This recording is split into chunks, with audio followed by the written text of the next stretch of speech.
le webinaire avant de rentrer dans le vif du sujet. Donc, moi, je me présente, Guillaume Farny, entrepreneur pour la planète pour notamment la région Ouest, enfin la zone Ouest, Bretagne, Pays de la Loire et également Île-de-France. Bienvenue aux uns et aux autres pour ce webinaire. Alors, peut-être, je vais laisser Sakina nous dire quelques Ouais, règles sur l'organisation. Donc, on est sur un format d'une heure et l'essentiel et la philosophie de notre événement, c'est le maximum d'échanges et de place pour les intervenants. alors oui, bonjour, je m'appelle Sakina, je travaille depuis peu chez Entrepreneurs pour la planète et du coup je vais vous faire quelques petites précisions. Tout d'abord, ce webinaire sera enregistré et d'ailleurs n'hésitez pas à aller voir les replays de nos anciens webinaires sur notre chaîne YouTube. Par ailleurs, je vous invite à couper vos micros pour plus d'aisance dans le dialogue. N'hésitez pas à poser vos questions dans le chat au cours de ce webinaire. Nous serons heureux d'y répondre. Et nous aurons à la fin, bien sûr, un temps de questions-réponses spécialement dédié. Merci Sakina. Pour ma part, je vais dire un petit mot rapide sur Entrepreneurs pour la planète, puisqu'on est l'organisateur. Et puis bien évidemment, l'objectif, ça sera de laisser le plus de temps pour les échanges et la table ronde. Donc Entrepreneurs pour la planète, rapidement, parce que le support sera mis à disposition, hein. Association créée en 2019 à Marseille, association d'intérêt général, hein, c'est important, et qui œuvre pour la transition écologique des entreprises et des territoires. Alors, comme la présentation a déjà été faite à plusieurs, on a une particularité aussi, c'est de créer des binômes entre des porteurs de projets et des chefs d'entreprise, ce qu'on appelle des mentors dans notre jargon.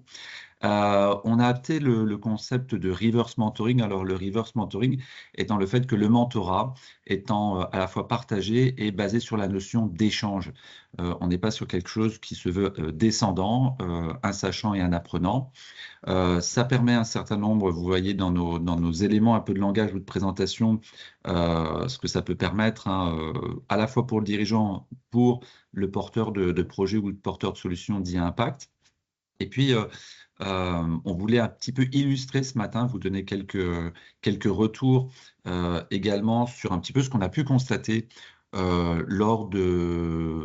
de 40 entreprises sur lesquelles on a fait un sondage un peu plus particulier, certaines qui étaient associées dans des mentorats avec des grands groupes comme CMA, CGM ou NGE, mais là on a fait un focus sur une quarantaine d'entreprises ces derniers mois et on a pu observer un certain nombre de réussites. Voilà, alors bien évidemment, ces réussites ne sont pas dues uniquement au fait que les entreprises soient en mentorat, mais en tout cas pour les porteurs de solutions, on pourra faire un focus un autre jour sur les mentors. On a constaté, alors je ne veux pas tout commenter, mais on a constaté avec plaisir, notamment sur ces 40 entreprises, enfin, sur ces 20 entreprises accompagnées, ben, une accélération du déploiement de solutions, notamment sur les territoires. Donc ça, le thème de la coopération territoriale, c'est vraiment quelque chose de prégnant. On a eu aussi des investissements, même si ce n'est pas l'objectif au départ, et des soutiens financiers de mentors qui ont souhaité investir ou aider ou financer des actions. Donc là, plutôt sous l'angle un petit peu entrepreneur, non plus de mentor. Des lauréats d'appel à projet, hein, je pense notamment au village de l'appel à projet national du village Baïséa, où on a eu plusieurs projets récompensés, puis des projets, des prix régionaux, nationaux, alors des prix comme par exemple sur l'énergie, sur l'efficacité en eau, des réussites aussi sur la levée de fonds publics et privés. Des repositionnements d'offres, c'est moins souvent, mais on a eu par exemple des entreprises qui sont passées d'un schéma B2C à B2B, alors quelquefois même avec un changement de nom. Des blocages sur des verrous techniques. Je pense notamment sur des sujets pour celles et ceux qui ont travaillé sur des applications, sur des questions d'IA ou de données. Des déblocages sur des sujets juridiques. Et ça, c'est un point important sur, par exemple, la protection des données, la forme de gouvernance. Je pense notamment au projet que mentor Swazik. Et puis, on a certains qui ont obtenu des certifications pour leur entreprise ou à titre perso. Voilà, bien évidemment, l'idée, c'est pas de faire tout un laïus sur tout ce qu'on a pu constater. Et puis, le deuxième, en lien avec ce mentorat, mais de manière plus générale, Entrepreneurs pour la planète, c'est un réseau d'entrepreneurs qui veulent avoir de l'impact. Une des enjeux, c'est mettre le sujet de l'impact et de la durabilité au cœur des échanges entre les entrepreneurs. On a constaté des besoins lors des échanges, soit en binôme ou des entretiens, ou lors des webinaires également, suite aux remontées d'infos. Sans être exhaustif et rapidement, un échange très important pour savoir comment on valorise son positionnement impact, parce que c'est bien d'avoir un positionnement impact, mais encore faut-il savoir définir son impact et de dire en quoi ça va avoir de la valeur ajoutée, mesurer cet impact, protéger sa solution impact, construire des indicateurs d'impact. Et ça, c'est un point qui est revenu très souvent, c'est comment on convainc ces parties prenantes, et ça sera notamment un des sujets de ce webinaire. Et puis très rapidement, enjeu majeur, faire corréler l'impact et le modèle économique ou le modèle de développement. Un projet impact pour une planète durable, c'est aussi un projet qui permet à son ou ses dirigeants de vivre de leur activité. Un des sujets qu'on abordera dans ce webinaire, c'est faire preuve, tenter qu'on peut, de la preuve de la maturité de sa solution et rassurer ses parties prenantes, promouvoir et acheter des solutions innovantes, etc. etc. Bien évidemment, toutes ces questions qu'on a pu identifier au cours de tous ces mois, à partir d'une centaine d'échanges avec des entrepreneurs, justement, ça fonde aussi pourquoi on se retrouve aujourd'hui lors de ces webinaires. C'est que le thème des webinaires doit aider, ou en tout cas doit contribuer à répondre à un certain nombre de questions ou d'illustrer à travers les témoignages. Donc, partagez le même langage pour terminer, identifier des bonnes pratiques entre vous. On est une association, donc l'objectif, c'est que ça vive par ses membres et pour ses membres. Et je ne résiste pas à l'envie, mais on le fera dans le webinaire du mois de novembre, à quelques retours d'expérience qui ont été, ou de recommandations générales qui ont été faites, elles ne sont pas exhaustives. C'est une solution, ça doit s'accorder, je pense que ça parlera à Michel, avec la raison d'être de l'entreprise et des valeurs de l'entrepreneur ou des entrepreneurs. La viabilité d'un projet impact, c'est un élément déterminant dès le démarrage du projet et dans la relation avec ses parties prenantes. Et puis, là, on est plutôt peut-être plus sur les moyens, mais c'est un retour important. Le niveau d'intensité et d'exigence autour de ce sujet de l'impact, il doit être aussi cohérent avec la maturité du marché auquel il s'adresse. Voilà, donc bien évidemment, pour certains, ça paraîtra une évidence, mais c'est toutes ces remontées d'informations qu'on a cataloguées, illustrées, et le webinaire qu'on va commencer tout de suite pour laisser la parole aux intervenants, qui peuvent d'ailleurs, je vous invite, si vous le souhaitez, à réagir, critiquer ou poser vous-même des questions. Donc on aura le plaisir pendant ce webinaire d'avoir une présentation, enfin en tout cas d'avoir un échange avec Swazik, Michel et Chloé. Et dans cet ordre, si vous voulez bien, Swazik, Chloé et Michel, je vous propose de dire un mot sur qui vous êtes, ce que vous faites, et puis, comme c'est l'esprit de ce webinaire, rebondir sur ce que vous avez entendu déjà en intro ou sur les propos qui seront portés par les uns et les autres. Et avant ça, pour toutes celles et ceux qui participent, n'hésitez pas à poser vos questions dans le chat ou si on n'est pas très nombreux à poser des questions, à lever la main dans l'onglet Teams. Voilà, je laisse la parole à Swazik, Chloé et Michel pour une présentation. Bonjour à tous, ravi d'être aujourd'hui invité à cette table ronde et de pouvoir partager avec vous mes questionnements et mon avis sur un certain nombre de sujets. Donc, qui je suis d'abord, j'ai une expérience d'une quinzaine d'années dans le milieu du conseil. D'abord dans un cabinet de conseil à l'international sur plusieurs fonctions autour de la finance, la fiscalité, la gestion de projets en transformation et l'innovation. Et puis j'ai décidé de créer mon propre cabinet il y a un petit peu plus d'un an sur Nantes, où c'est un cabinet de conseil spécialisé en stratégie durable et en gestion de l'innovation.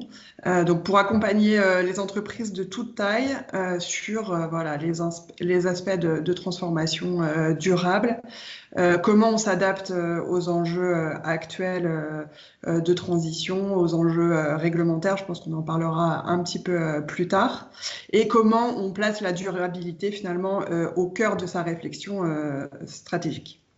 Voilà. Et je suis également mentor au sein d'Entrepreneurs pour la planète où je permets de contribuer, enfin j'aide une équipe sur un projet nantais de développement de tiers-lieux qui me tient beaucoup à cœur. Voilà, je laisse peut-être les autres se présenter. Oui. Ok. Alors, bonjour à tous. Également ravie de participer à ce webinaire. Je suis une personne qui travaille déjà de longue date dans le secteur de la banque assurance. En fait, moi, je suis issue de ce secteur-là au démarrage. J'ai environ une vingtaine d'années d'expérience sur l'accompagnement digital et la digitalisation de ce secteur. Et j'ai principalement travaillé sur des projets qui permettent notamment l'intégration de solutions d'innovation dans des fonctionnements un peu plus standards de la banque assurance. Ça fait maintenant 1 an et demi que je travaille maintenant sur un projet un peu différent. J'ai voulu continuer à travailler sur l'innovation qui pour moi est vraiment un sujet majeur et qui me tient à cœur, mais plutôt sur l'innovation responsable. Donc j'ai eu un projet qui s'appelle Biodiv Impact pour accompagner effectivement la transition écologique des entreprises, notamment au travers du prisme de comment se mettre en conformité avec les nouvelles réglementations qui arrivent et se servir de ça comme levier de croissance et de pérennité. Je suis actuellement en MBA, donc je continue à me former. Et dans le cadre de ce MBA, je viens tout juste d'intégrer une société qui s'appelle Sustainsoft, qui est un pure player sur la CSRD. Donc, je vais continuer mon aventure pour l'instant avec eux pour une petite année, pour après continuer à explorer ce terrain-là et voir comment j'atterris au niveau de mon propre projet entrepreneurial. Voilà. Je laisse la parole à Michel. Michel? Bonjour à tout le monde, je suis enchanté d'être là en compagnie de Swazik et Chloé, et merci à Guillaume de me donner la parole. Donc moi j'ai commencé ma carrière comme ingénieur en intelligence artificielle. J'ai monté 3 startups dans ce domaine-là, j'ai passé une quinzaine d'années à essayer de décoller sur mes startups. Ensuite, je suis passé une dizaine d'années dans des multinationales, toujours sur la technologie, et j'ai fini 5 ans dans la recherche. Ce passage-là et ce cursus-là m'a permis de comprendre que si la techno peut tout, sans l'humain, elle n'est rien. Et donc, depuis une quinzaine d'années maintenant, je dirige une société de coaching qui s'appelle Cogiteo et qui accompagne des startups technologiques sur les aspects humains. Pour revenir à ce qu'a dit Guillaume en début, pour moi, je suis persuadé que la raison d'être de l'équipe, le pourquoi on fait des choses, profondément, parce qu'une entreprise, c'est juste une façon de s'accomplir, doit être complètement alignée avec effectivement les valeurs de la personne et la proposition de valeur de l'équipe, de l'entreprise. Et donc, ces aspects-là, c'est des aspects qui vont tourner autour de, effectivement, on parlait alignement, authenticité, valeur, vision, etc. Et tout ça, pour servir la planète, il faut qu'il y ait une certaine viabilité financière. Donc, quelque part, Michel, tu valides une partie c'était pas demandé, mais des propos, en tout cas des questions et des positionnements qui ont été vus. On est, je ne l'ai pas précisé, au 3e webinaire. On a eu un webinaire au mois de juin et un mois de septembre. Et justement, l'objectif, c'est d'avoir ce fil conducteur entre tous ces webinaires aussi. C'est aider les entrepreneurs, quels qu'ils soient, déjà accomplis, moins accomplis, en devenir, justement à savoir intégrer cette notion de durabilité.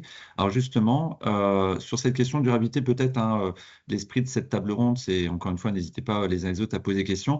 Moi, je voulais revenir peut-être, dans le titre, on a mis solution à impact. Et en échangeant, sans donner les secrets de fabrication, on va dire impact, durabilité. Moi, je parle plus de durabilité, parties prenantes, quelles sont-elles? Alors peut-être, Swazik, Michel et Chloé, comme vous le souhaitez, peut-être nous dire un petit peu ce que vous mettez derrière cette question d'impact ou voire de parties prenantes. Oui, tout à fait. Effectivement, on a échangé tous les deux sur ce sujet, Guillaume, Chloé et Michel. Je ne sais pas si également vous avez échangé avec Guillaume sur ce sujet, mais c'est vrai que solution à impact, c'est quelque chose qui finalement, le mot impact, que j'utilise de moins en moins en fait, et qui, à titre personnel, alors après c'est de la sémantique, on peut en discuter, mais je trouve pas assez précis et finalement entre guillemets un petit peu un buzzword qui a été utilisé ces derniers temps assez massivement. L'impact en plus il peut être positif et il peut être aussi évidemment négatif. Donc moi je recentre souvent le sujet en utilisant le mot durabilité qui me semble plus cohérent avec les enjeux actuels et également évidemment avec les accompagnements que je propose, puisque là on est vraiment finalement au cœur de 3 aspects essentiels qui sont aussi reflétés dans la CSRD autour des critères ESG. Donc CSRD qui est une directive européenne. Donc vraiment la durabilité est au croisement de environnement social et gouvernance. Et c'est vraiment comment on essaye de maximiser finalement ces 3 critères pour à la fois répondre aux besoins d'aujourd'hui sans abîmer la planète et sans contribuer négativement au futur des générations futures. Donc voilà, moi le mot à impact me parle moins que durabilité, mais bon voilà, encore une fois c'est de la sémantique, mais qui peut avoir son importance, je trouve. Non, mais c'est important. N'hésitez pas les uns les autres à commenter, puisque l'idée, hein, comme on l'a montré au débarrage, c'est justement de progresser ensemble. Hein, et quelquefois, s'il y a des mots qui peuvent paraître un petit peu valises à un moment donné, bah, nous aussi, on s'adaptera si on tient fil conducteur. Peut-être Chloé, Oui. justement, Swazik a parlé un peu, alors CSRD, ESG, peut-être sans rentrer trop dans le détail, qui peuvent s'adresser un peu aux grandes entreprises, à celles qui sont déjà établies. Toi-même qui as travaillé dans les grandes entreprises, un peu comment tu perçois ça, j'allais dire presque côté aussi, si on prend intégrer la durabilité, peut-être en tant que rôle, si tu prends ta casquette chef d'entreprise, porteur de projet, peut-être, Oui. quel est un peu ton avis là-dessus ou ton regard? Alors, juste peut-être pour rebondir aussi sur ce que Swazik disait, je pense que solution à impact, durabilité, dans un peu mon évolution aussi, hein, voilà, en tant que entrepreneur, c'est des notions qui parfois peuvent être un peu valises, mais ce qui, en tout cas, me concerne, je pense que ce qui est important, c'est vraiment de les clarifier. Effectivement, l'impact peut être positif, négatif ou neutre, et ce qui parfois est important aussi dans l'intégration justement d'un besoin de clarifier son offre sur quel est mon impact, quelle est ma durabilité, c'est d'être capable justement de pouvoir mesurer le fait que je n'impacte pas de manière négative ou j'impacte de manière neutre. Et je suis dans une trajectoire de durabilité ou d'impact positif. Donc, je pense que les 2 mots peuvent tout à fait s'associer. Moi, dans la genèse un peu de mon parcours au niveau entrepreneurial, l'idée était d'accompagner les entreprises pour les aider à scorer la biodiversité, pour avoir un impact justement positif sur la biodiversité, mais quel que soit, j'ai envie de dire, le sujet, que ce soit sur le social, l'environnement ou la gouvernance, et finalement se dire mais comment l'activité que je mène, que je fais une petite boîte ou une grande boîte, quel est l'impact réel que cette activité a sur l'ensemble de mes parties prenantes. Les parties prenantes étant évidemment mes clients, étant également mes fournisseurs, étant bien entendu mes collaborateurs quand on a une grande entreprise. Ça peut être évidemment les communes aussi, enfin voilà, toutes les personnes qui sont touchées par l'existence de mon activité et par le déploiement, j'ai envie de dire, de l'offre de service. Donc, voilà un peu pour le lien que moi je fais entre impact et partie prenante. Dans le fait d'intégrer des éléments de transition durable dès le départ, aujourd'hui, moi, je suis une fervente défendrice de il faut, enfin, le plus durable aujourd'hui compte tenu de l'enjeu, j'ai envie de dire, à la fois du changement climatique et de tout le défi environnemental, va être justement d'intégrer by design, c'est un terme que je reprends souvent, d'intégrer by design des critères écologiques et des critères de durabilité dès le départ.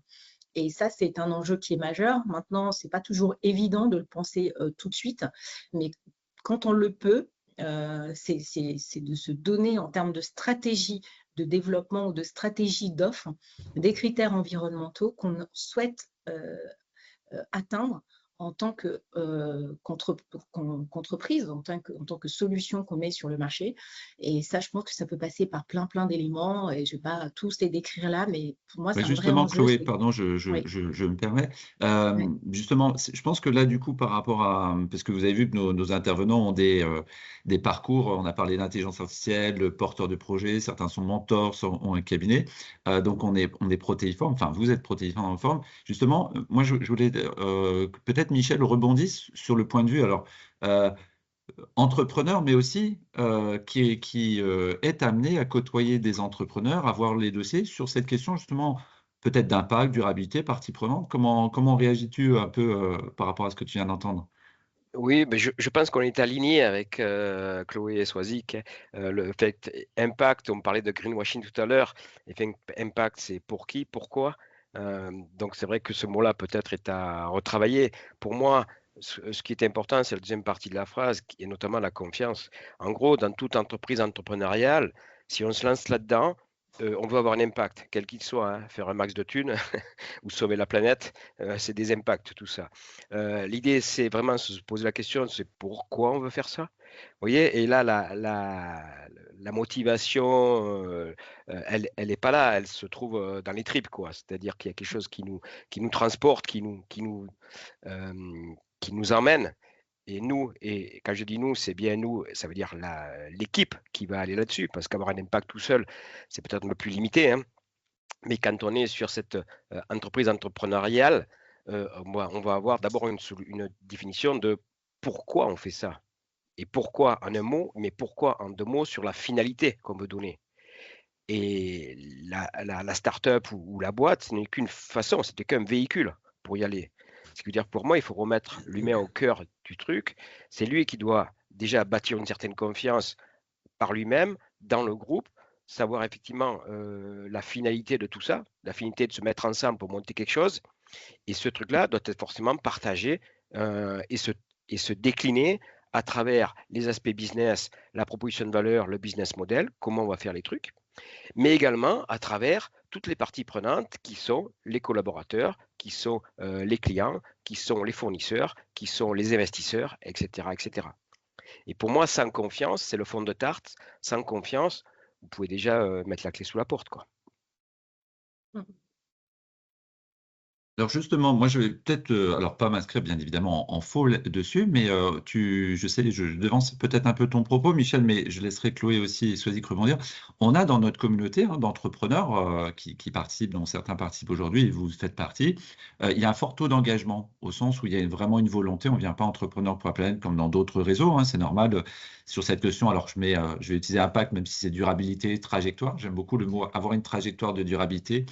Mais on a aussi eu des retours sur l'investissement ou la sensibilité à cette question autour de l'impact, d'avoir un effet positif pour la planète. Quelquefois, ça pouvait, je dirais, pas rentrer forcément toujours ou s'éloigner un petit peu d'une réalité quelquefois un peu économique, sociale, de la durabilité. Donc, je voudrais t'entendre, Michel, mais peut-être Swazik et Chloé, justement, parce que dans la préparation de ce webinaire et dans les retours qu'on a eu aussi de nos entrepreneurs, c'est business à impact, c'est aussi un business durable pour celles et ceux qui portent le projet. Peut-être Swazik et Chloé, si vous souhaitez réagir sur cette notion justement un petit peu de qu'est-ce que vous avez pu constater. C'est vrai que c'est une notion qui est importante et qui est clé aussi dans nos discussions au sein d'Entrepreneurs pour la planète, hein, puisque Guillaume, on travaille aussi sur ces sujets de modèle économique à impact, de pivot, qu'est-ce qu'est un modèle économique et quelle est la base finalement d'un modèle économique. Et c'est pas parce que on parle de modèle économique à impact, de trajectoire de durabilité, etc., que effectivement, il ne faut pas se poser les questions de base de ce qui fait fonctionner en fait une entreprise et ce qui la rend pérenne, c'est-à-dire de structurer les choses correctement depuis le départ, se poser les bonnes questions, qu'est-ce qu'on veut faire, quelle est notre proposition de valeur, et est-ce qu'il y a une faisabilité opérationnelle et technique dans notre projet, est-ce qu'il est rentable? Alors, la rentabilité, après, on peut l'apprécier de différentes façons et elle va être différente en fonction de ce que veut faire l'entrepreneur, s'il veut gagner des millions ou s'il veut simplement subvenir à ses besoins et pouvoir engager des personnes, faire vivre son organisation. Mais parfois, nous, on a noté ça dans certaines communautés, que parfois, on en oublie en fait ces points qui sont essentiels, qui permettent voilà, vraiment de structurer correctement et d'assurer une pérennité d'un projet en incluant voilà, après des données de durabilité comme on en a discuté. Donc, il existe un certain nombre de modèles qui sont connus dans les milieux entrepreneuriaux, comme les business models Canva ou autres, hein, avec différents formats, mais qui sont vraiment intéressants parce qu'ils permettent de vraiment structurer dès le départ, en fait, sa pensée, ce qu'on a envie de proposer au marché. Et on en revient à cette histoire voilà, de confiance en ses parties prenantes, par exemple un financeur qui est une partie prenante. Comment je lui assure que non seulement j'ai un projet à impact qui fait du sens, qui est vertueux pour voilà, la planète et pour l'écosystème, mais qui est aussi, voilà, d'un point de vue business, pérenne. DR. Chloé? Oui, Je te pour laisse. rebondir sur ce que tu viens de dire, Swazik, je pense que effectivement, une solution à impact au départ, ou en tout cas une solution durable, est forcément une solution qui d'abord a rencontré un besoin. Je pense qu'il y a vraiment une notion de besoin, en quoi la solution répond à un besoin d'un client, qu'il soit en B2B ou en B2C, peu importe. C'est d'abord, est-ce que j'ai une offre qui répond à un besoin?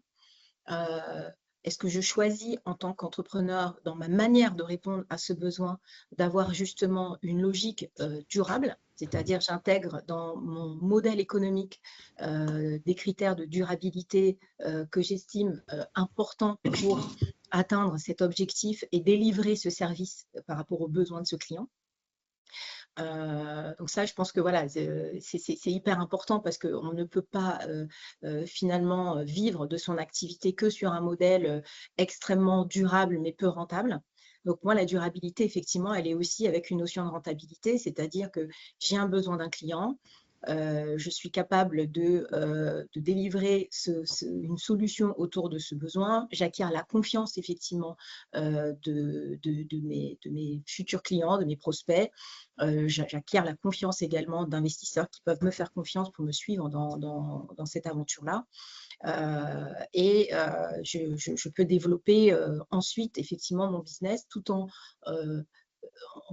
ayant à cœur, mais ça c'est aussi une question de choix personnel, en ayant à cœur que ma rentabilité soit à la fois financière, donc des KPI, j'ai envie de dire, financiers classiques, mais aussi sur des KPI d'impact. Par exemple, là, si je reprends l'exemple de Sustainsoft aujourd'hui, leur KPI sur la partie impact, ça va être comment est-ce qu'on on fait bouger les lignes pour des ETI, PME, d'avoir une personne qui s'occupe, par exemple, de la RSE. Au lieu d'avoir comment dire, un sujet RSE qui est éclaté auprès de plein de directeurs, c'est comment on arrive finalement à embarquer une entreprise en la faisant travailler sur ces critères RSE, mais ça arrive à un tel point que l'entreprise se dise, mais finalement la RSE est un vrai pilier de développement économique aussi de mon business. Et donc, stratégiquement, j'y trouve un sens de recruter quelqu'un qui va vraiment incarner cette stratégie-là et qui va l'infuser dans l'entreprise et que ça ne va plus être porté uniquement ou de temps en temps par un DAF ou une personne de la communication. Enfin voilà, donc, ça peut aussi être des critères de ce genre-là, mais ça c'est quelque chose d'assez, j'ai envie de dire, spécifique aux entreprises. Mais voilà, c'est de se donner des KPI d'impact positif ou de durabilité en plus de ces KPI financiers. Juste avant, peut-être Michel, te laisser rebondir, juste pour vous préciser, hein, n'hésitez pas à poser des questions ou à lever la main. On a un temps d'échange à la fin, mais l'idée, c'est vraiment que vous soyez acteur aussi de ce webinaire. Hein, c'est pas, on n'a pas un fil conducteur à terminer. Moi, je me permets une petite remarque, mais qui va dans ce sens. On a parlé de l'humain, de l'engagement. Michel nous a même dit le mot trip, ce qui lui tient à cœur. Donc, je le laisserai rebondir là-dessus. Par contre, souvent, c'est une question après, on parle des entreprises qui ont des critères un peu de RSE. Si on se met à la place d'entreprises dans notre écosystème qui sont quand même plutôt des TPE, voire des PME, qui n'ont pas forcément les moyens toujours d'être accompagnés. Ça pourrait être aussi, par rapport aux propos de Chloé, ben, on pourra en échanger après, c'est cette notion aussi de la maturité des équipes d'entreprise pour justement appréhender ces solutions ou ces solutions à impact développées par des plus petites entreprises. Donc, c'est aussi le volet maturité. Il y a celui qui propose une solution, mais il y a aussi celui qui est capable aussi d'entendre et d'écouter, de déchiffrer peut-être le potentiel ou la valeur créée par une solution. Mais ça, j'y reviendrai tout à l'heure. Peut-être, Michel, sur ces aspects que tu as pu entendre un petit peu sur cette notion à la fois d'engagement, de viabilité, et comment toi, tu vois puisqu'on rappelle, hein, tu es dans un groupe Business Angel, mais aussi dans beaucoup de jurys de start-up et autres. Peut-être un peu ton regard par rapport à ça? Oui, je vais totalement dans le sens de ce qu'ont dit mais Swazik et Chloé, hein. C'est vrai que j'ai quelques centaines d'entrepreneurs accompagnés au compteur, et ce que je vois souvent, parce que bon, je suis sensible à ça aussi, c'est l'enthousiasme et l'engagement que peuvent avoir ces personnes-là par rapport à des solutions qui vont dans ce sens-là, hein, d'impact ou de bienveillance envers la planète et envers l'humanité. Il est clair qu'à partir du moment où on a ça dans les tripes, derrière, on va pouvoir embarquer des personnes qui partagent ces valeurs-là. Et l'équipe va se construire. Toutes les boîtes ont besoin de grandir, de se financer, d'être au moins autosuffisantes. Ou en tout cas, on va rechercher ces critères de rentabilité parce que si on veut faire du bien, encore faut-il en avoir les moyens. En gros, c'est ça, hein. Et derrière, on va tôt ou tard arriver effectivement face à des investisseurs qui vont vous poser la question de la rentabilité, hein. On parle bien d'investisseurs, donc si on a un côté éthique, pourquoi pas. Mais in fine, ça sera quand même, si je mets de l'argent là-dedans, est-ce qu'un jour je vais espérer le revoir, quoi. Et à minima, on ne parle pas de faire du x2, x3, mais au moins à minima le revoir. Et donc, on a vraiment cette notion-là de, il faut apporter quelque chose qui effectivement fait du bien à la planète, fait du bien à l'humanité. Encore faut-il que cette chose-là soit ce produit ou ce service-là soit soutenable et soit financièrement viable, quoi. Et ça, c'est un point qui, pour moi, est clé sur des boîtes avec des gens qui ont des super idées et que j'applaudis des 2 mains, mais qui sont un peu décorrélés de la réalité financière d'une entreprise, parce que c'est bien une entreprise, hein, donc le principal objectif, c'est faire quand même du profit, même si c'est pas beaucoup, c'est quand même faire du profit, et pas une ONG ou pas une association loi 1901, quoi. Ouais, et puis si Après, je peux... Non, vas-y Chloé. oui, désolée, je voulais juste rebondir là-dessus sur, en fait, moi par exemple, j'ai dans mon passé piloté des projets, donc pour le coup avec ma casquette grand groupe banque assurance, j'ai piloté des projets de rapprochement entre des projets, des solutions innovantes, voilà, tout simplement, des solutions innovantes qui avaient une certaine maturité, mais qui avaient encore besoin de développer leur preuve de concept. Et donc, j'ai accompagné ces projets-là dans la mesure où notre groupe, donc là, c'était Arkea, considérait que le projet en question pouvait vraiment apporter quelque chose de positif dans ses propres offres. Donc, c'est vrai que parfois, les grands groupes peuvent aussi avoir pour stratégie d'incuber, en fait, d'une certaine manière, des projets qui peuvent être des projets porteurs, mais qui ont encore besoin d'être accompagnés pour trouver le bon fit entre la proposition de valeur et les bonnes cibles marché, la bonne segmentation.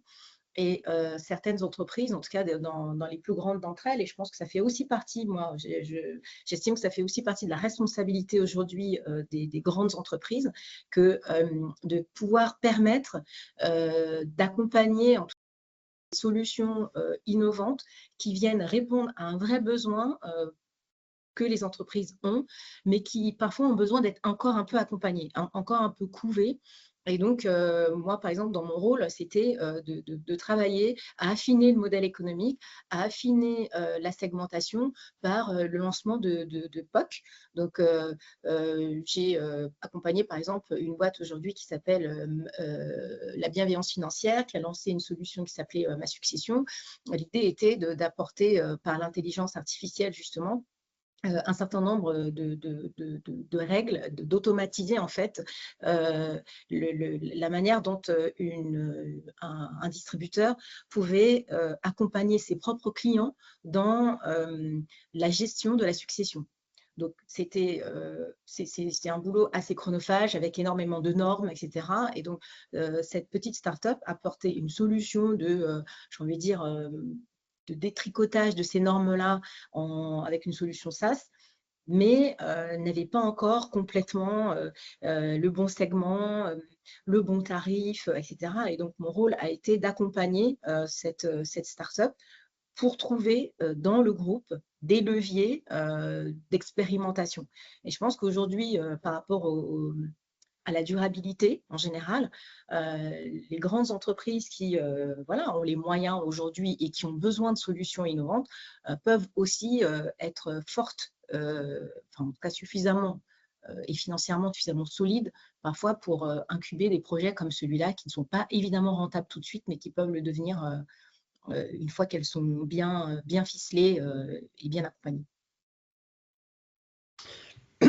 Moi, ce que je voulais ajouter par rapport à cette discussion, c'est que en fait, je trouve que les deux mondes ont besoin de se rejoindre finalement. Hein, c'était aussi ce que tu étais en train d'expliquer, Chloé. Donc, d'un côté, on a les solutions qu'on appelle à impact ou durables, qui ont comme cœur de fonctionnement, si je dirais, quelque chose qui a un impact positif sur l'écosystème, qui sont parfois pas toutes, mais parfois éloignées de la réalité économique, qui ne savent pas finalement toujours comment calculer de la rentabilité, comment faire des projections financières qui tiennent la route, comment se poser vraiment les bonnes questions d'un point de vue business.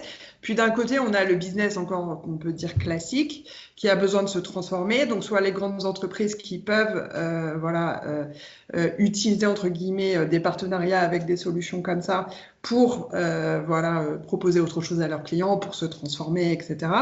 On a les financeurs qui ont une volonté aussi d'accompagner des solutions qui sont plus durables, mais qui ont aussi besoin de se poser les bonnes questions, en fait.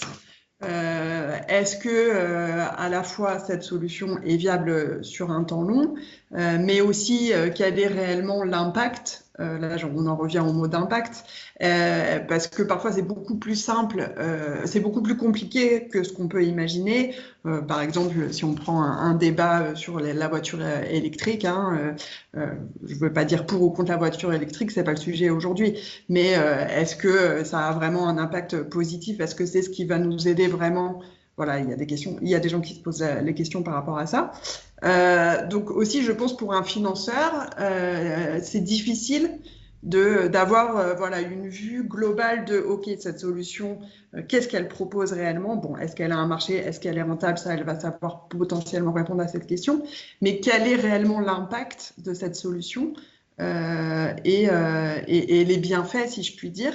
Donc, il y a aussi, je trouve, toute une réflexion encore à construire et peut-être des preuves d'époque, à réaliser avec une vision holistique en fait de l'ensemble des éléments, peut-être appuyée par de la recherche scientifique notamment, pour vraiment comprendre réellement l'impact positif et dans quelle mesure cet impact est réellement positif. Justement, moi j'aimerais bien qu'on entende, et je vous remercie de ça parce que pour ceux qui n'étaient pas là au tout démarrage du webinaire et avant qu'on prenne les paroles, on a identifié auprès de plus d'une centaine d'entreprises de la communauté Entrepreneurs pour la planète, justement des constats, et on a parlé justement de cette question, c'est où est-ce qu'il faut mettre le curseur en termes aussi d'efforts. Et donc, ça veut dire de moyens pour les entreprises que vous êtes, les entrepreneurs, TPE souvent, de se dire est-ce qu'il faut que je mesure tout, où est-ce qu'il faut que je commence, où est-ce qu'il faut que je m'arrête. Et l'objet de ce webinaire, quand on a défini le thème, c'était développer cette confiance. C'est aussi le mot donner de l'assurance, mais sans forcément donner toutes les garanties possibles et imaginables, parce que justement, comme le dit Swazik, c'est aussi quelque chose en construction. Alors, je me retourne virtuellement vers Michel. J'aimerais bien cette notion, même si tu l'as évoquée, rebondir sur cette notion un petit peu que vient de dire Swazik, de réflexion à construire. Aujourd'hui, quand on est business angel, quand on est dans un jury, et partant du principe que la solution a rassuré sur sa viabilité économique, je dirais quelle peut-être expertise actuelle existe ou est peut-être manquante dans les jurés ou les jurys de start-up ou de business angel? Je crois que le point le plus important ici, c'est l'accompagnement. C'est, comme l'a dit Chloé, il y a quelques sociétés qui ont la chance d'être accompagnées par des grands groupes et je pense que le rôle des grands groupes est bien là et devrait être encore plus présent. Swazik a expliqué que des boîtes qui aujourd'hui n'étaient pas impact et qui commencent à transitionner vers je dirais, un business un peu plus green, c'est aussi très important. Et après, il y a toutes les boîtes qui n'ont pas ces chances-là d'être déjà existantes ou d'être accompagnées par un grand groupe ou des gros investisseurs et qui, elles, démarrent from scratch, je dirais, et qui doivent se développer. Et là, on va avoir effectivement cette importance du mentorat, de l'accompagnement, parce que ces personnes-là ont besoin de grandir, ont de belles idées, mais peut-être c'est l'implémentation qui va être, je dirais, peut-être difficile, ou en tout cas qui va demander à être maturé. Et au plus, on va être accompagné, mentoré par des mentors, par des associations comme Entrepreneurs pour la planète ou autres, au plus, on va pouvoir grandir et arriver à un certain réalisme, je dirais, entre ce qu'on veut faire, ce qu'il est nécessaire de faire et ce qu'on peut faire. Et là, des fois, le gap, ou la lucidité par rapport à tout ça, elle n'est pas complètement claire quand on est jeune et enthousiaste vis-à-vis de ce qu'on veut faire. Les vieux aussi, hein, des fois, ils ne sont pas lucides non plus. Hein. Personne ne se sent visé par cette dernier qualificatif, mais merci parce que je vais laisser Swazik et encore une fois, n'hésitez pas à poser vos questions et réagir. Mais sur cette notion de confiance, effectivement, hein, donc encore une fois, là, je vois aussi dans l'assistance, on a quand même plutôt des entrepreneurs qui nous font part aussi, hein, qui sont pas staffés, qui n'ont pas de service RSE. Et très rapidement, Swazik et Chloé, vous l'avez indiqué, sur cette notion d'intégrer la durabilité by design ou dès le démarrage du projet. Et justement, peut-être avant de passer la parole à Chloé et Swazik, peut-être sur ça, mais Michel, toi, je voulais peut-être cette notion un peu de durabilité. Est-ce que tu n'as pas vraiment répondu à la deuxième partie de ma question qui n'était pas claire, je le conçois.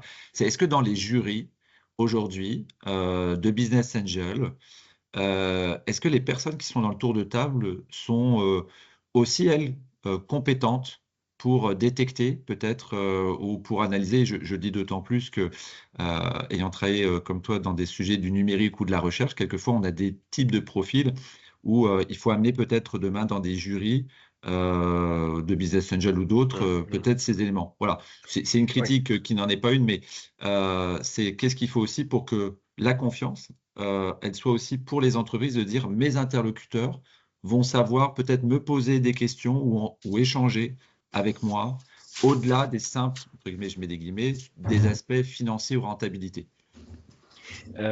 Donc, je vais prendre ma casquette de Business Angel là-dessus et c'est vrai que après, ça n'engage que moi aussi, mais globalement, quand on est face à une personne qui vient pitcher pour aller lever des fonds et autres, il y a trois choses qu'on regarde dans une start-up ou dans une PME même qui est en train de solliciter, c'est l'équipe, l'équipe et l'équipe. Et pour nous, le premier point, il est vraiment là. Si l'équipe est cohérente, elle sait exactement où elle veut aller, elle est soudée, il y a une cohérence dans tout ça, il y a des valeurs partagées, il y a un objectif, une ambition, une raison d'être commune. C'est le premier point pour nous qui est, je dirais, c'est un prérequis, quoi. C'est-à-dire, si on ne passe pas ce point-là, derrière, on peut avoir le meilleur business du monde. Si vous mettez une bande de d'ânes sur le truc, ben, ça ne va pas avancer, quoi. Une fois qu'on a ça, on va forcément regarder la viabilité. Alors, la faisabilité technologique, mais en général, on n'a pas forcément des experts dans les business angels. On a tous des cheveux gris, donc on a un petit peu d'expérience dans différents domaines. S'il y a quelqu'un qui vient me parler d'IA, je vais peut-être pouvoir le questionner. Mais en fait, la faisabilité technologique, on fait confiance aux personnes. Quand on a une medtech, par exemple, c'est quand même des gens qui ont un certain degré d'expérience. Par contre, la fiabilité, je dirais, financière, la viabilité financière, le business model, la stratégie d'accès au marché, etc., tout ça, on va énormément le questionner parce que c'est bien beau d'avoir une super idée, encore faut-il qu'elle soit viable, quoi. Encore utile qu'elle soit soutenable par rapport à toutes ces contraintes-là. Et je dirais la troisième dimension, dans notre club de Business Angel, j'ai organisé la fresque pour le climat, par exemple. C'est clair qu'il y a des gens qui sont plus ou moins sensibles au dérèglement climatique, plus ou moins sensibles. Il y en a qui ont des enfants, des petits-enfants. Et ça peut être aussi un élément qui va valider, je dirais, la décision finale. Donc, pour résumer, en gros, c'est est-ce que la personne ou est-ce que l'équipe, c'est la bonne équipe pour porter ce projet-là? Question d'alignement ou de compatibilité. Deuxième point, est-ce que c'est faisable techniquement et financièrement? Et la troisième, c'est est-ce qu'on a effectivement des aspects positifs, hein?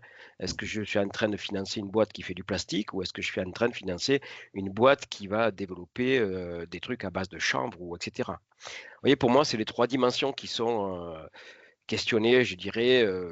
Alors, oui, vers toutes les investisseurs, quoi.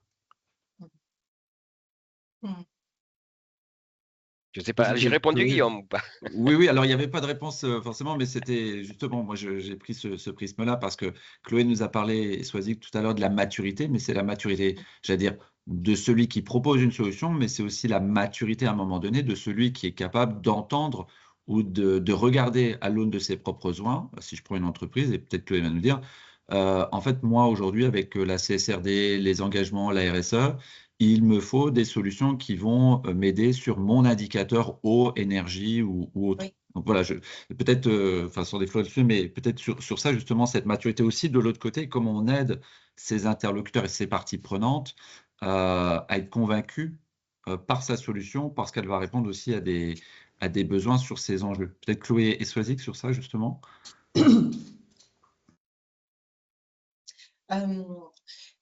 Je pense que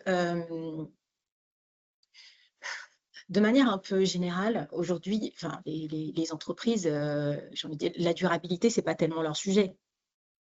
Là, dans les grandes entreprises ou même les TPE, PME, la problématique déjà, c'est simplement la rentabilité, la survie de leur business. Donc, à mon avis, c'est la conformité aujourd'hui qui va peut-être nous donner une chance d'avoir des chefs d'entreprise ou des grands groupes qui vont ouvrir un peu leur chakra sur, compte tenu du fait que je suis obligée de faire un reporting sur les différentes normes européennes, donc on parlait de la CSRD tout à l'heure, de la taxonomie aussi, je pense que les régulateurs, de toute façon, c'est aussi ce qu'ils espèrent d'une certaine manière, c'est que les entreprises vont devoir, à cause de ça, aller trouver des solutions là où finalement leurs indicateurs ne sont pas très bons, et comment justement améliorer ces indicateurs, soit par de l'innovation interne, soit par de l'innovation externe, donc vraiment aller chercher des solutions innovantes qui vont permettre à ces entreprises-là d'aller cocher des cases, les bonnes cases en termes d'indicateurs. Là, je suis par exemple en train de travailler dans le cadre de mon MBA avec une entreprise qui a un énorme parc de data center.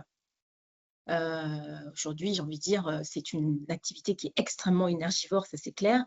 Donc, ça n'a jamais été un sujet vraiment l'écologie, en revanche, ou la durabilité. En revanche, là, avec la taxonomie et la CSRD, la question maintenant prégnante, c'est comment utiliser la chaleur fatale des data centers de manière à créer finalement des projets qui vont utiliser une énergie qui est perdue. Donc la chaleur fatale, c'est l'énergie un peu perdue générée par les data centers en tant que tels. Donc comment capter cette énergie-là pour l'utiliser dans la communauté, j'ai envie de dire, autour du data center. Un des exemples emblématiques qui a été cité il n'y a pas longtemps par un des patrons de Bouygues, c'est qu'ils ont remporté le marché pour les JO, et c'est un data center qui a chauffé la piscine olympique dans laquelle s'est passées les épreuves. Donc, clairement, dans cet exemple-là, l'entreprise pour laquelle je vais travailler là, c'est les accompagner sur finalement cette chaleur fatale ou cette chaleur qui n'est pas utilisée. Elle n'est pas utilisée depuis super longtemps, ce n'est pas un problème, c'est un problème pour personne. En revanche, les normes aujourd'hui européennes les contraint finalement, et l'ISO également les contraint à aller chercher des solutions pour utiliser cette chaleur-là. Donc, je pense que quelque part, on arrive là aujourd'hui avec toutes ces normes européennes à un moment où les entreprises pour qui ce n'était pas forcément des sujets vont essayer de trouver des solutions, ou vont être contraintes à trouver des solutions pour avoir des bons indicateurs. Et du coup, je trouve que c'est une chance parce que ça va pouvoir permettre à certaines solutions d'émerger plus facilement, à répondre à des besoins justement de solutions sur un certain nombre de sujets, que ce soit de la chaleur fatale ou autre. Et donc, pouvoir peut-être permettre à des PME aujourd'hui qui parfois n'ont pas du tout la taille pour pouvoir être soumises à la CSRD ou soumises à la taxonomie, mais qui rentrent dans les chaînes de valeur d'entreprises qui sont soumises à ces réglementations-là, elles vont devoir elles-mêmes, ces PME-là, s'intéresser à leur RSE parce que leur partie prenante va venir les chercher sur ces sujets-là. Et donc, on est, je pense, dans une logique de transformation sur ces sujets RSE, et donc de valorisation de l'impact positif neutre soit de son core business, soit de solutions qu'on va chercher justement pour s'aider un peu quand on n'est pas toujours hyper bon. Ça va permettre aux entreprises de faire des constats aussi, simplement. Ouais, et je pense que Vas-y, Swazik. Pour rebondir là-dessus, je pense que ça fait un bon lien aussi avec la confiance, puisque jusqu'à présent, là, pour le moment, depuis le début du webinaire, on s'est beaucoup focalisé sur la partie confiance finalement de l'entreprise, comment elle peut faire confiance. Mais là, il y a aussi une question de confiance par rapport à ce que l'entreprise raconte et par rapport à ces déclarations en fait de durabilité, ce reporting extra-financier. Je pense que une des volontés du législateur aussi et du régulateur, c'est d'amener cette confiance, donc avec une normalisation en fait du reporting suivant différents critères. Le marché, par exemple, donc vous en tant que consommateur, une entreprise ou un consommateur final, va pouvoir être en mesure de comparer plus aisément quel est l'effort en fait produit par l'entreprise en matière de durabilité. Ça, c'est le premier point qui me paraît important et qui, du coup, effectivement, je te rejoins, Chloé, je l'espère en tout cas que ça va amorcer une vraie prise en compte des principes de durabilité dans le business. Et puis aussi, effectivement, des opportunités pour des PME qui n'ont pas en tant que telles tout de suite ou même peut-être à long terme vont avoir cette obligation, mais vont devoir construire quand même quelque chose autour de ces indicateurs parce qu'en étant dans cette chaîne de valeur, à un moment donné, leurs fournisseurs vont leur demander ou leurs gros clients vont leur demander des garanties pour leur propre déclaration de durabilité. Donc, ils vont être obligés d'avoir un certain cadre. Pour répondre aussi à certaines offres, les collectivités, je pense, et autres organismes étatiques vont pousser un petit peu cela également, je l'espère. Donc, ma conclusion, c'est que j'espère que cette réglementation qui fait peur à tout le monde va également accroître cette histoire de confiance et donner des clés de comparaison et des clés pragmatiques en fait pour se dire ok, cette entreprise, ok, c'est mesuré, elle fait ci, elle fait ça, c'est ça sa stratégie. Telle autre, bon, elle n'a pas encore travaillé sur ce point-là, mais ok, j'ai un point de comparaison, je vais voir concrètement sur quelle solution j'ai envie de m'engager parce que je pense que pour le moment, on est encore trop sur du subjectif, sur une partie de personnes qui est très formée et très sensibilisée au sujet, avec effectivement des interventions personnelles, si je puis dire, si on est très sensible ou pas du tout au sujet. On a besoin vraiment de normalisation, de clarification pour qu'il y ait une base commune de compréhension, quoi. Merci, Swazik. Il nous reste quelques minutes, 2-3 minutes. Peut-être je vais vous poser peut-être un petit mot de de conclusion, ou peut-être si vous aviez un conseil pour les entrepreneurs, et je mentionne volontairement le mot entrepreneur en général, quel que soit son statut, hein, on a parlé, et peut-être avant de vous laisser en 1 minute peut-être résumer, moi j'ai une question pour Michel, mais qui est un peu... tu as dit tout à l'heure l'équipe. Ben, j'aurais envie de dire l'équipe et la conformité. Si j'entends la conformité, un peu la réglementation. Voilà, c'est en forme un peu de boutade, mais je te laisse peut-être réagir sur ce que tu as entendu et puis nous dire en 1 minute, et puis Chloé également, ce que vous avez retenu, ou si vous aviez peut-être un message que vous voudriez faire passer, une recommandation ou un constat ou une anecdote, que sais-je, libre à vous. Oui, donc pour conclure un petit peu ce webinaire, pour moi, la confiance est le socle fondamental de tout business, de toute entreprise. Et la confiance, ben, il faut la décliner, c'est-à-dire déjà confiance en moi. Est-ce que je suis la bonne personne? Est-ce que je suis au bon endroit? Est-ce que je fais les bonnes choses? Vous voyez, et derrière cette confiance-là, il faut la partager avec l'équipe. Donc, c'est la confiance dans l'équipe, c'est la confiance avec l'équipe, c'est poser un cadre fédérateur autour de tout ça. Et à partir du moment où on a une équipe qui est effectivement soudée, etc., cette confiance-là, on va pouvoir la disséminer à travers les collaborateurs qui vont rentrer, parce qu'ils vont rentrer dans un climat de confiance, tous les partenaires, toutes les parties prenantes de la société, incluant les fournisseurs, les consultants, les comptables et même donc les investisseurs.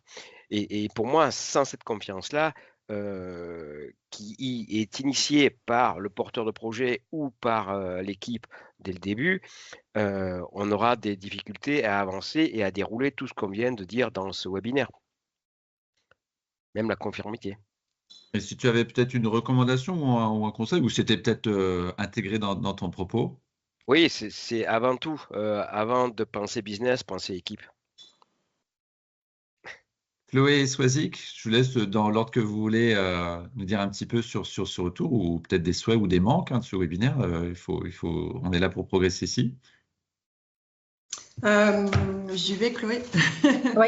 Moi, le mot de la fin que j'ai envie de donner, c'est que pour moi, la durabilité, c'est une clé de la confiance dans son ensemble. Pourquoi? Parce que je pense que ce soit un business existant ou que ce soit une nouvelle entreprise avec voilà, une nouvelle solution, une nouvelle idée à implémenter, on ne peut pas passer à côté de la durabilité aujourd'hui parce que c'est garant en fait d'une pérennité d'une entreprise, encore une fois actuelle ou nouvelle. Et se poser vraiment la question de qu'est-ce que mon nouveau service ou mon nouveau produit va amener en fait, qu'est-ce que ça a comme impact et aussi d'un point de vue humain, qu'est-ce que ça va apporter. Je pense que ce sont des éléments clés et qu'on peut pas squeezer entre guillemets et qui font pour moi partie intégrante maintenant d'une stratégie intelligente et pragmatique et qui doit être réalisée, quoi. Voilà. Oui, donc pour compléter, je pense que du coup, il faut prendre le temps de formaliser en fait ce que notre solution apporte comme valeur. Donc, de vraiment prendre le temps de formaliser au-delà de la proposition de valeur générale, c'est vraiment de se dire, voilà, quels sont, sur quels critères je peux démontrer que ma solution a justement un impact, par exemple, positif ou un impact neutre, si par exemple déjà l'activité était une activité très fortement à impact négatif. Déjà le fait d'avoir un impact neutre, c'est déjà aussi très bien. Donc c'est quels sont les critères que je retiens pour pouvoir déterminer ou pour pouvoir démontrer, donner des preuves que ma solution a vraiment un impact positif sur le E, le S et le G. Voilà. Et de travailler ces éléments-là, et ça dépend de chaque projet, mais en tout cas, de prendre le temps de le formaliser, en fait. Et ça, c'est un vrai plus aussi, parce que ça permet aussi, du coup, de savoir de manière tout à fait concrète, finalement, son apport. Voilà. Et pour compléter, hein, voilà, il y a l'équipe, il y a la confiance. Il y a la maturité effectivement de la solution, il y a aussi la mesure et ce que a pu dire aussi Swazik juste avant. Merci. Juste, c'est pas un mot de conclusion, mais c'est juste pour déjà remercier nos 3 participants. Vous l'aurez compris, si vous étiez là depuis le tout début, ces webinaires ont fait évoluer aussi les formats, plutôt table ronde, pour partir d'une problématique qui ont été exprimées par les uns les autres, soit lors d'entretiens.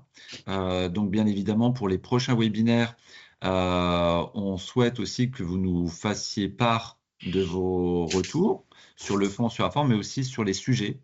Un des sujets qui a été aussi évoqué, c'est la question de l'impact, de la finance durable, la question de cette confiance, la question de la mesure de l'impact. Hein. Donc, évidemment, si vous avez ces préoccupations, il faut vraiment nous les faire remonter. Et puis également, c'est une proposition, si on peut juste dérouler très rapidement la slide, c'est de venir aussi contribuer. Hein. Entrepreneurs pour la planète, c'est une association.